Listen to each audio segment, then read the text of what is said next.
Hello friends, subscribe button दबाइए और इस बेल आइकन को दबाइए लेटेस्ट जॉब अलर्ट सबसे पहले पाने के लिए। Hello friends, welcome to my YouTube channel. Friends, આજે વાત કરશું હાલમાં જે 12થનું રિઝલ્ટ આવી ગયું છે. તો 12થના રિઝલ્ટ બાદ અહીં કોલેજના ફોર્મ પણ સ્ટાર્ટ થઈ ગયા છે. હવે આ વખતે એક નવી અપડેટ આવી છે. ગઈ વખત સુધી એવું હતું કે તમારે જે કોલેજનું ફોર્મ ભરવું હોય તો એને લાગતી યુનિવર્સિટીમાં તમારે ઓનલાઈન અથવા ઓફલાઈન જે રીતે સિસ્ટમ હોય એ રીતે ફોર્મ ભરવાનું રહેતું હતું. પરંતુ આ વખતે Gujarat common admission services start થઈ ગઈ છે. હવે આ પોર્ટલમાં જઈ તમે એક જ ફોર્મ ભરી અને ગુજરાતની કોઈ પણ કોલેજમાં તમે અપ્લાય કરી શકો છો. તો આની સ્ટેપ બાય સ્ટેપ સંપૂર્ણ માહિતી આપીશ, વિડીયોને એન્ડ સુધી જોજો. તો સૌથી પહેલાં તમારે અહીં ગુજરાત કોમન એડમિશન સર્વિસીસની જે વેબસાઇટ છે GCAS, તમે ગૂગલ કરશો તો પણ તમને વેબસાઇટ મળી જશે. બાકી તમને લિંક વિડીયોના ડિસ્ક્રિપ્શનમાં પણ હું આપી દઈશ. એ ઓપન કરવાનું રહેશે. ઓપન કર્યા બાદ હોમ ટેબ ઉપર અહીં રાઇટ સાઇડમાં અપ્લાય નાવ ઉપર ક્લિક કરવાનું રહેશે. તમે ફર્સ્ટ વખત જો અહીં આવો છો વેબસાઇટ ઉપર તો તમારે સૌથી પહેલાં અહીં અપ્લાય નાવ ઉપર ક્લિક કરવાનું રહેશે. જેવું અપ્લાય નાવ ઉપર ક્લિક કરશો એટલે તમારી સામે અહીં કોર્સ ટાઈપ, એમાં જે બી કોર્સ તમે કરવા માંગતા હો, બેચલર ડિગ્રી, ગ્રેજ્યુએશન ડિગ્રી, તો બેચલર ડિગ્રી એટલે કે ગ્રેજ્યુએશન માટે કરવા માંગતા હો તો એ સિલેક્ટ કરી લેજો. ત્યારબાદ નીચે પોસ્ટ ગ્રેજ્યુએશનનું પણ અહીં ઓપ્શન આપેલો છે, તો જે લાગુ પડતો એ ઓપ્શન સિલેક્ટ કરી બાજુમાં અહીં અરજદારનું નામ એટલે તમારું પૂરેપૂરું નામ અહીં એન્ટર કરી દેજો. ત્યારબાદ નીચે ડેટ ઓફ બર્થ, કેટેગરી જે તમારી કેટેગરી લાગુ પડતી હોય, જનરલ, SC, ST, OBC, ત્યારબાદ જાતિ, ઈમેલ આઈડી અને મોબાઈલ નંબર. તો આ બધી તમામ વસ્તુ ડિટેલ્સ છે એ તમારે નાખી અને નીચે ગેટ OTP પર ક્લિક કરવાનું રહેશે.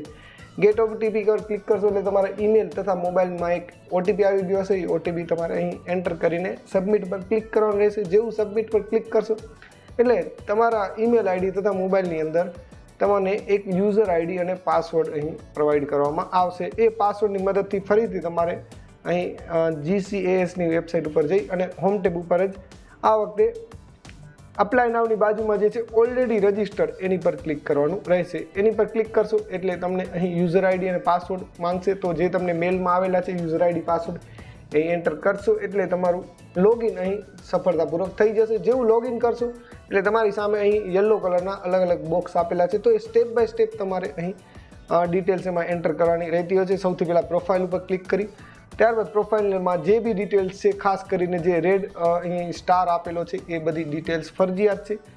તો જેમ કે અહીં father's name, mother's name, parents, mobile number, number of sibling, હવે તમે કેટલા બેન ભાઈ છો એ, ત્યારબાદ કેટેગરી, જાતિનો દાખલો, અને જો તમે જનરલમાં અપ્લાય કર્યું હશે તો તમને જાતિના દાખલાની અહીંયા ડિટેલ્સ નહીં માગે. બાકી જનરલ સિવાય બીજી કેટેગરીમાં કર્યું હશે તમારે જાતિનો દાખલો પણ અહીં અપલોડ કરવાનો રહેતો હોય છે. અને OBC વાળાને નોન ક્રિમિનલ દાખલો અપલોડ કરવાનો રહેતો હોય છે. ત્યારબાદ નીચે બાકી બધી ડિટેલ્સ છે એ અહીં એન્ટર કરી અને આધાર નંબર અને નેમ એઝ પર આધાર, અને ત્યારબાદ ABC ID. હવે ABC ID તમારી પાસે ન હોય તો ફરજિયાત નથી, પરંતુ ABC ID બનાવી જરૂરથી લેજો. આગળ જતાં તમને એની જરૂર તો પડશે જ. હવે ABC ID કઈ રીતે બનાવી એનો અગાઉ વિડીયો હું બનાવી ચૂક્યો છું, તો ચેકઆઉટ જરૂરથી કરજો. તમને લિંક છે વિડીયોની ડિસ્ક્રિપ્શનમાં આપી દઈશ ત્યાંથી.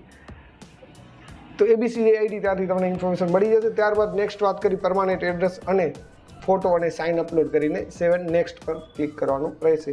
હવે ફોટો કે સાઇન અપલોડ કરવામાં કોઈ પ્રોબ્લેમ થાય તો તમે અગાઉ મારો એક વિડીયો જોઈ જશો, જેની અંદર મોબાઈલથી તમે કઈ રીતે અપલોડ કરી શકશો, કઈ રીતે ફોટોની સાઇઝ રીસાઇઝ કઈ રીતે કરી શકશો. ત્યારબાદ એકેડમિક ડિટેલ્સમાં 12th તથા 10thની તમામ ડિટેલ્સ નાખવાની છે. અને ફરીથી તમારે અહીં 12thની માર્કશીટ પણ અપલોડ કરવાની હોય છે. જો તમે ડિપ્લોમા કર્યું હોય તો તમે ડિપ્લોમાની માર્કશીટ, અથવા તમે ITI ઉપર એટલે કે 12th ઇક્વિલેન્ટ પાસ હો તો તમારે ઇક્વિલેન્ટ સર્ટિફિકેટ અપલોડ કરવાનું રહેતું હોય છે. એકથી વધારે સર્ટિફિકેટ હોય તો તમે PDFમાં બનાવી અને સિંગલ ફાઇલ અહીં અપલોડ કરી શકો છો. અને નીચે સ્કૂલિંગ સર્ટિફિકેટ છે એ પણ તમારે અહીં અપલોડ કરવાનું રહેતું હોય છે. અને લાસ્ટમાં જે ઓપ્શન છે એ ફરજિયાત નથી. જો તમને લાગુ પડતા હોય, જેમ કે NCC એક્સપિરિયન્સ સર્ટિફિકેટ કે ઇન્ટર્નશીપ કે કોઈ બી ગેપ કે NRI કોટા કે કાંઈ હોય તો તમે અહીં ટિક કરીને 7 નેક્સ્ટ પર ક્લિક કરી શકો છો. ત્યારબાદ ચોઈસમાં તમે જેવું ક્લિક કરશો એટલે અહીં કોર્સના નામ આવી જશે. તો જે પણ તમે કોર્સ તમે અપ્લાય કરેલું હશે બેચલર ડિગ્રી માટે તો BA, BCom, BBA, BSCA, BSc જેવા અલગ અલગ કોર્સ તમે અહીંથી સિલેક્ટ કરી ત્યારબાદ બાજુમાં યુનિવર્સિટી, હવે તમે કોઈ બી યુનિવર્સિટીમાં અહીં પસંદ કરી અને નીચે ઇન્સ્ટિટ્યૂટ ટાઈપ. ઓકે, તો જે તમને ઇન્સ્ટિટ્યૂટ ટાઈપમાં એડમિશન મેળવવા માંગતા હોય જે બી કોલેજમાં, તો ગવર્મેન્ટ ટાઈપ, ગ્રાન્ટેડ કે ગ્રાન્ટેડ હાયર પેમેન્ટ, એ સેલ્ફ ફાઇનાન્સ જે બી તમે અહીં કરવા માંગતો એમાં રાઇટ કરી અને નીચે ડિસ્ટ્રિક્ટ પ્રમાણે અહીં સર્ચ કરી શકો છો. હવે જેવું તમે સિલેક્ટ કરીને સર્ચ કરશો ફિલ્ટર, ઓકે, તો એ પ્રમાણે તમારી પસંદની તમને લાગુ પડતી તમારા કોલેજના અહીંયા લિસ્ટ આવી જશે. હવે આ કોલેજને સિલેક્ટ કરવા માટે લેફ્ટ સાઈડમાં અહીં એડનો ઓપ્શન આપેલો છે, તો એડ ઉપર ક્લિક કરશો એટલે રાઈટ સાઈડ અહીં તમને ચોઈસ સિલેક્ટ સેવ ચોઈસની નીચે અહીં એનું લિસ્ટ આવી જશે. હવે લિસ્ટ જોવા માટે અહીંયા સાઈડમાં રાઈટ સાઈડ અહીંયા પ્લસનું સિમ્બોલ છે, એમાં ક્લિક કરશો એટલે લિસ્ટ આવી જશે. તો એકથી વધારે તમે ગમે તેટલી કોલેજ અહીં સિલેક્ટ કરી શકો છો. અને સપોઝ કોઈ કોલેજ સિલેક્ટ થઈ ગઈ છે ને ડિલીટ કરવી છે, તો અહીંયા રિમૂવની નીચે રિસાયકલ બિનનું જે સિમ્બોલ જોવા મળે છે ત્યાંથી તમે રિમૂવ પણ કરી શકો છો. તો તમામ કોલેજ પસંદ સિલેક્ટ કર્યા બાદ સેવ નેક્સ્ટ કરી દેજો. ત્યારબાદ પેમેન્ટ અહીં કરવાનું રહેતું હોય છે. તો 300 રૂપિયા અહીં પેમેન્ટ કરવાનું રહેતું હોય છે. તો પેમેન્ટ કર્યા બાદ લાસ્ટમાં તમારે ફોર્મ સબમિટ કરવાનું રહેતું હોય છે.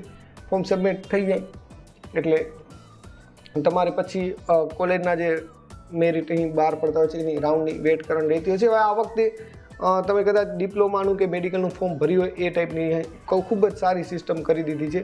તો બસ ફ્રેન્ડ્સ, આ વિડીયોમાં આટલું જ. આઈ હોપ આ વિડીયો તમને હેલ્પફુલ રહ્યો હશે. હવે નીચે કમેન્ટ બોક્સ ખાલી છે, કોઈ ડાઉટ હોય તો તમે કમેન્ટ જ કરજો. હું તમને દરેક કમેન્ટના જવાબ જરૂરથી આપીશ. અને વિડીયો પસંદ આવે તો લાઇક જે છે કરી દેજો, જેથી વિડીયોની રીચ થોડી વધારે જાય. અને ચેનલમાં નવા હો તો સબસ્ક્રાઈબ પણ કરી લેજો ફ્રેન્ડ્સ. ધન્યવાદ. જય હિન્દ.